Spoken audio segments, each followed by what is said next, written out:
Same format, opening statement from Coach Miller, questions to players. We'll dismiss players, and then questions to Coach Miller. Obviously, please raise your hand. We'll bring you a mic, speak into the mic, address players by name. Archie. Obviously, really hard-fought game. I thought both teams really battled and competed. From our standpoint, I thought we had enough in the tank to get the job done. We probably shot ourselves in the foot just one too many times at some critical times that we couldn't maybe even carry a little bit of a lead, a little bit disappointing. But, you're up 1 with 20 seconds to go. It's March. You're playing against St. Joe's, who's a terrific team. And a guy makes it just a great shot. A great player makes a great shot. And then, like I told the guys afterwards, I got to do a better job for them. 15, 16 seconds to go. I got to set them up a little bit better. We got to get a better shot. We got to get a 2-point basket on that. And, that'll kick myself on that one. But couldn't be more proud of the group. They've been one of the most fun groups to be around. We still have a lot of ball left in us to play. And my hope is that we'll have one more burst in us where we can make something happen. All right, questions for players?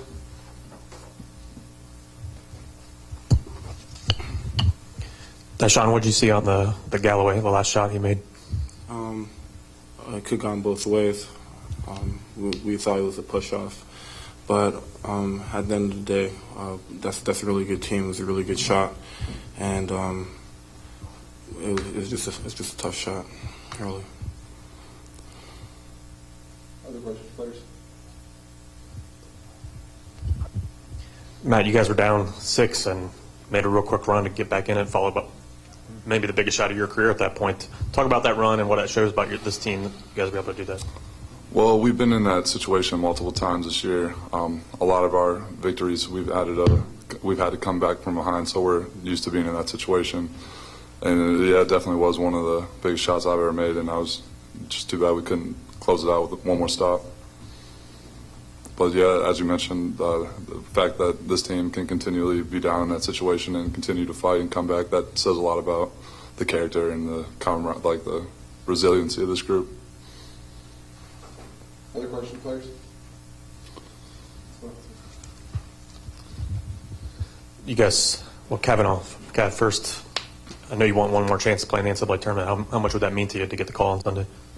It would be the perfect, I guess, the perfect period to the end of a senior season, I guess. And we think we've done enough to earn a spot in the tournament, and we're looking forward to that opportunity. And if not, we'll be looking forward to playing in the other tournament.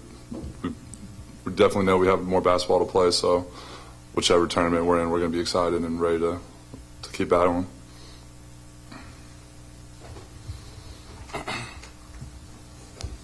Deshaun, what was the plan when you guys had the ball with 15 seconds left and you were looking at that last shot? We ran one of our plays that Coach drew up. It was a great play. They switched out on it, and we just So good. at the end of the day, we just tried to get a shot up. It wasn't exactly what we wanted. We wanted to get to the rim, but things like that happen. We try to adjust, and it just didn't work out for us. Any other questions, players? I guess you can go. Thank you.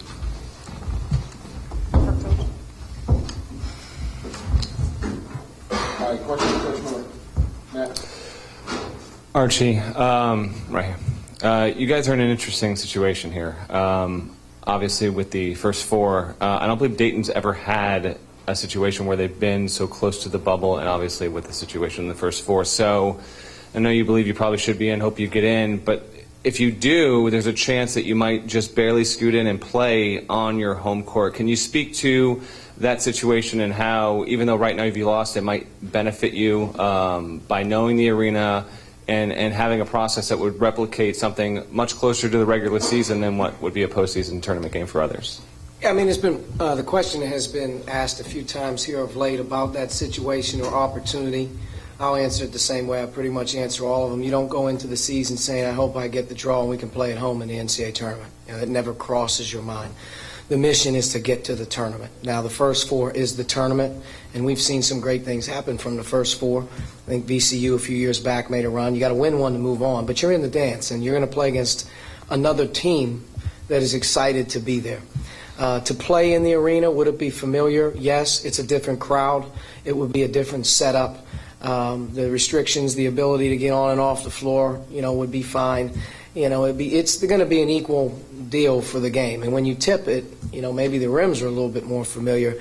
But I think the quality of the opponent, the atmosphere, and the environment would change the mindset a little bit. I don't necessarily know if we'd be going in there feeling we're in good shape because we're at home. But it is a unique situation. I hope we get the call. I expect to get a call. I think we've done enough, and if it's in Dayton, it's in Dayton. Coach, with that possibility, how do you handle the next 48 hours, the uncertainty, or is there really nothing you can do? There's nothing to do. I mean, our guys have come off one of the more memorable runs that a team has had. If it weren't for St. Joe's, unfortunately, I don't necessarily know if we would lose another game, but we can't beat them right now. They're the last loss that we've had since January. It's been them 2 times, and we've had 2 good games and 1 not so good, but we've had a great run. They've exhausted an extremely amount of energy. There's a lot of emotion with the ups and downs that go into the season, and the next step is to take a deep breath, be proud of what we've done together. There's a great group to be around. They should be really, really proud of what they've been able to accomplish. There's so much sacrifice and so many individual players on this team that could play on other teams and get more minutes and whatnot, and they just kind of stuck with it. And there's a reason you come in here to March and you won 23 games and 10 out of 11 here before tonight. I mean, we're playing as good as maybe any team was playing. We weren't good enough tonight. If it's just one thing, you just look at it tonight. If we just can make a couple free throws, to maybe help ourselves a little bit. But you got to control what you can control. And we had a lead with 30-some seconds to go, and guy makes a great shot. He's a great player. Coach, can you take us through that huddle with about 3:30 left to go? Your kids responded after being down 6 and came right back. Were there any specific adjustments, or was it just playing? It was just playing, but at the end of the day, we've been there a lot. We understand, how we have to do it if we're going to get back into it. We've done it a lot. We've had so many games this season where we've made runs, and it starts on defense. And we were able, I thought, to get some stops, and a stop led to a 3. And then we were able to get another basket. The next thing you know, you're right back in it. And that's been kind of the MO of our group all year. They're kind of fearless like that. They don't hang their heads a whole lot. There was a lot that went on in the last 3:30 that I thought if we could have got a couple of those first-time rebounds, maybe it changes a little bit. And in particular, the last play, got to do a better job of getting them in a situation. But we battle. That team has battled all year. It's battled since we were down 15 at half to Maui, to Gonzaga, at St. Louis. There's been probably 10 times this season that they've sat there and looked at me and said, here we go. And they did it again. Coach, Pierre said it looked like that push-off could have gone either way. I was wondering what your opinion on Galloway shot. It could go either way. The referees did a good job. It was a well-officiated game. Had a great crew on the game. And if you ask me, what did I see? I felt like he got some space. I felt he created some space. Now, is there every referee going to call that call with that much on the line? Probably not. Let the kids finish it out. And we still had an opportunity to control what we wanted to control down the other end, and we did a poor job. And I'll take the blame on that one. But have no problems. I mean, if we make some free throws, there's a lot of things that can go on in the game, and officials did a good job. Anyone else? Coach Miller, what's the timeline for your players the next 48 hours? Well, obviously decompress here. We're going to figure out our departure plan out of New York, and at some point in time we'll get back together, give them some time to themselves on Saturday to rest, and we'll get back together at some point in time, and we'll figure out what the next step is. There's a big waiting game. Obviously, you have a lot that's going to happen in Saturday and then on Sunday's championship games and whatnot, and I'm not going to watch a whole lot of TV, and I'm going to tell them not to watch a whole lot of TV because the only thing you're going to do is get stressed out. We've done our thing. They have everything they need to know about us, and if going 12-3 in non-conference, going 7 and I believe probably 7 true road games we've won. We've won 9 away from our building. I think we have 10 wins against the top 100, 4 or 5 wins against the top 50.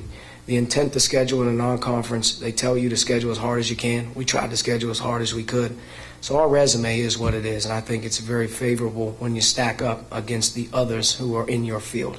And if you add to the fact that you've only lost a couple games since February 1st, you know, there's very few teams that are playing as well as us. So I hope we get a chance to get on that stage. Our kids deserve it. In particular, our senior class deserves it.